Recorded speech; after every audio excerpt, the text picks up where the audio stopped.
તળાજાથી Bhavnagar Somnath national highway ઉપર આવેલ જય જનની વિદ્યા સ્કૂલ ખાતે હનુમાન જયંતીની ઉજવણી કરવામાં આવી।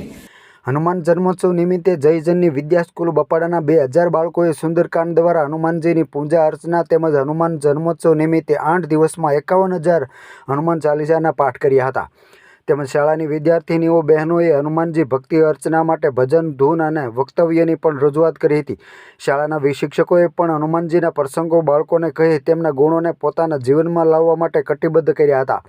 તેમજ હાલ વિશ્વમાં યુદ્ધની પરિસ્થિતિ વચ્ચે ભારતની રક્ષા માટે બાળકોએ હનુમાનજીની પૂજા અર્ચના કરી તેમજ સાચા અર્થમાં હનુમાન જન્મોત્સવની ઉજવણી ત્યારે જ થશે આપણા અહંકાર દૂર કરી હનુમાનજીના ગુણો આપણા જીવનમાં કેળવીએ। તેમજ હનુમાનજીના જીવન વિશે તેમજ હનુમાનજીના પ્રસંગો વિશે શાળાના માર્ગદર્શક ડીજે કોરડિયા સાહેબે બાળકોને માહિતીગાર કર્યા હતા।